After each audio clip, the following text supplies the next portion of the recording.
lived in this area for the last 46 years. I grew up in Switzerland, up in the mountains, a ski resort called Rheine. I was very lucky as a kid. I didn't appreciate that I could use my skis to go to school. It wasn't until later on when I realized how lucky I was. And I grew up in a town. These days, there's no cars. The only way you can get up there is by railway.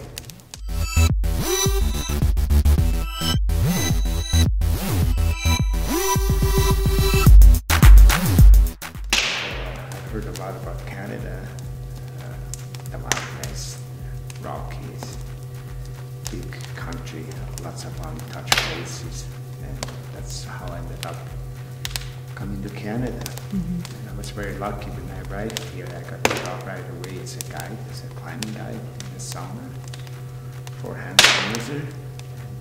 It was at that time Hans Moser and his partner Leo Grillmeyer started Canadian Mountain Holidays, and there was two of us hired, Lloyd Gallagher, Kiwi guide, and myself.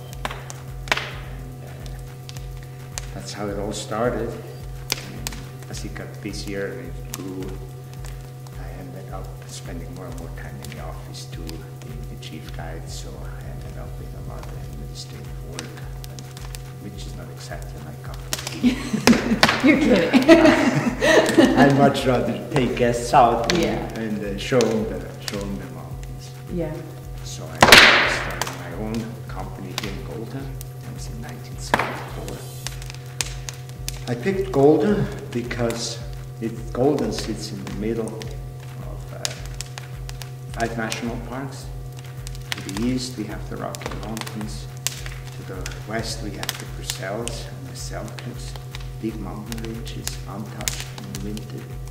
I brought the first tourists into Golden to ski. The locals didn't believe that there's actually a way of surviving bringing tourists into Golden. Really? Ski, yeah. So the locals were very apprehensive. We'll see how long he's going to be around. So they had no idea what was in their backyard. Yeah. And it's interesting now looking back. It's more than 10 years now that we have Kicking Horse Mountain Resort.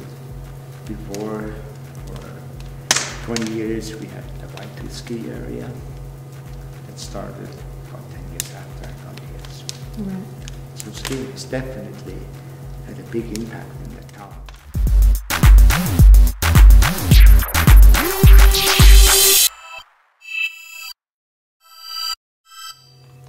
To this day, I enjoy being out there. I'm still guiding just about every day. And there's a reason that the guests keep coming back. We take our time. The skiing is only part of the trip. You know, the helicopter ride in the morning out is very exciting. And then you land on top, and when the helicopter is gone, it's quiet. There's nobody around.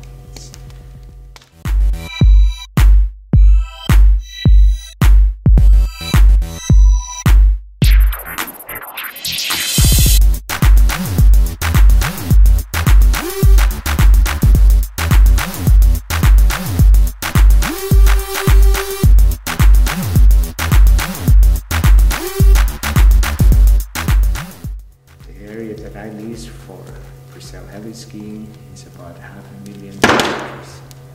So it's a big area, and we need that so that we can, even after a drought, during our peak season, when we're busy every day, we need to have an area that's big enough that we can always offer ski runs with no tracks.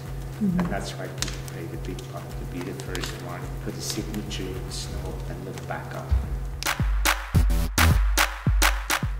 The guides, we were out there. We did snow pits. We started a snow pack. Every day when we're out there, one guide does nothing but snow safety. Oh, really? Checking the snow, looking at the snow pack, see how the different layers, how they stick together. So that's why the heli skiing, the groups are always led by a guide. the guys know the area. If you just run out there by yourself, there's a good chance that skiers will get lost.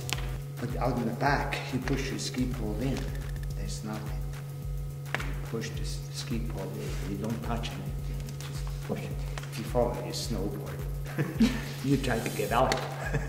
It's hard because you're in the snow. You're probably upside down somewhere. And you just totally lost. It's just like jumping headfirst into a feather bed, huh? And everything's just moving. You just sort of sink into the snow. Really? Yeah, it's a totally different experience.